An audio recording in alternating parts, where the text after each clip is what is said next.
Ó, hoje também, hoje não, na verdade, passamos aqui, estamos no dia 3, mas no dia 1º de junho de 67, ou seja, há 55 anos atrás, os Beatles estavam lançando o Sgt. Pepper's Lonely Heart Club Band no Reino Unido, né? Esse disco aí é um marco histórico em muitas áreas, né? Não só na parte musical, mas também na parte de desenvolvimento de tecnologia para gravação de estúdios, estavam ali no auge da pop art, então também a capa do disco recebeu todo um tratamento ali à base da pop art. 2 artistas fizeram essa capa, eles inclusive ganharam um Grammy com essa capa, né? Ela foi feita por um casal que era Peter Blake e Jen Harworth. Deixa eu ver se eu pronuncio direito isso daí. E eles acabaram ganhando um Grammy por causa dessa capa, que é uma capa icônica, né, que mostra ali diversas pessoas famosas, entre atores, esportistas, cientistas, pensadores, gurus, né? Esse disco foi um episódio muito bacana. Foi, se não me engano, o 8º disco dos Beatles, e eles estavam cansados ali de fazer turnês, então eles tiraram um período de 3 meses de férias, desde agosto de 1966 até dezembro, que foi quando eles começaram as gravações do disco. O disco foi gravado em um período de 129 dias, né? E o álbum, depois, quando foi lançado, ele foi considerado como um dos maiores de todos os tempos, e foi o primeiro álbum dos Beatles que eles tiveram as mesmas faixas e a mesma organização das faixas nos Estados Unidos e no Reino Unido. O disco vendeu mais de 32 milhões de cópias em todo o mundo, tornando um dos álbuns mais vendidos da história. Conquistou 4 prêmios Grammy em 68, incluindo a categoria de álbum do ano, e foi o primeiro LP de rock a receber tal honra, né? Essa capa que eu estava mencionando aí, ela inclui 57 fotografias e 9 trabalhos em cera que retratam essas personalidades que eu falei aí, entre gurus. Tem uma curiosidade ali que o pessoal, cada um escolheu algumas pessoas que queria colocar ali. O Elton John, o John Lennon, inclusive, pediu para se colocar o Hitler ali, e eles acharam que não era uma boa ideia colocar o Hitler no meio dessa galera.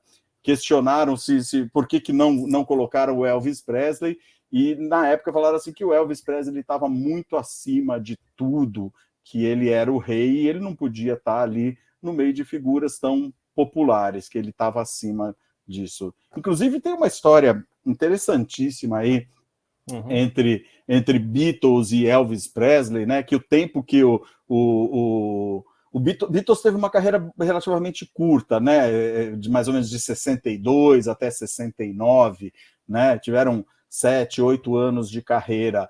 E esse foi o apagar ali do Elvis, onde ele começou a se meter em filmes e não sei o quê. Ele vinha numa carreira de muito sucesso. Dizem aí, especulam, vários historiadores especulam que o Elvis ficou muito deprimido com essa ascensão dos Beatles. Isso maculou um pouco ele saiu um pouco do cenário musical, e ele retornou depois que os Beatles se dissolveram, né? Lá em 1970, o Elvis Presley voltou.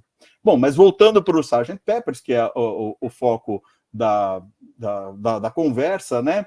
Ele é um disco que foi gravado em 4 canais, e ele foi considerado um disco que ele não poderia ser executado ao vivo, ele só era um disco para ser gravado em estúdio, porque ele tinha um monte de recursos e arranjos que não dava para depois reproduzir ao vivo. Então eles usavam orquestra, gravação com variação de velocidade, reprodução ao contrário, vários tipos de instrumentos que eles inseriram. Alguns eles tiveram que inventar. Tem o Mellotron, que era um órgão sintetizador que fazia emulação de som. Então é um disco emblemático e merece todo o destaque aí nos assuntos da semana aí do Remute. e aproveitem o dia de hoje aí para ouvir Sgt. Pepper's Lonely Heart Club Band. Tem umas músicas espetaculares. Inclusive, estou vendo que tem uma boneca aqui escrito Welcome the Rolling Stones à direita, né? Tem aqui referência aos Rolling Stones aqui, cara. Referência para os Rolling Stones. Eles usavam, inclusive, eles estavam fazendo, já usando esses bigodes espessos, aí já fazendo uma alusão ao movimento hippie que estava começando, eles faziam essa caracterização com uma espécie de uma farda também para brincar com esse negócio do não ao militarismo, e já deixando os cortes de cabelo diferentes, né? Já uma forma de chocar. É emblemático, cara. Vale muito a pena ouvir esse disco. Ele tem canções espetaculares. Vale a pena, inclusive, ler um livro do George Martin, que é considerado o quinto Beatle. Ele é o produtor musical.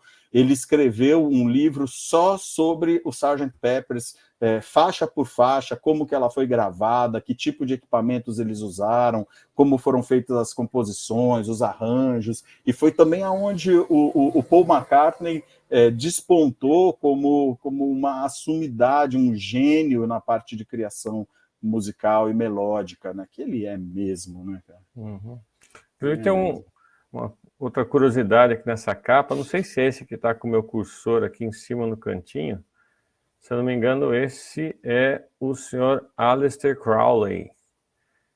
É o mago, né, o bruxo lá em inglês, e que tem muitas ligações com o ocultismo, né, e também muitas coisas no rock deve um pouquinho a ele, como letras. O próprio Ozzy Osbourne gravou a música Mr. Crowley, que é justamente referenciando-se a ele, né? Uhum. Tem também a questão de a casa onde ele viveu. Jimmy Page comprou essa casa e depois vendeu alguns anos depois, mas chegou a usá-la alguns anos, do Led Zeppelin, né?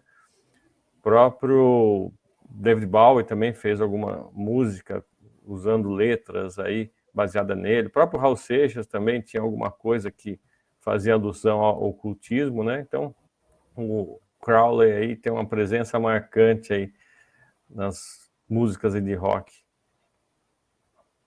Estou até olhando aqui, se aparece aqui o nome. Eles falam de uma série de gurus aqui que aparecem na Bob Dylan aparece ali no canto. O Bob Dylan tá fácil de reconhecer, né?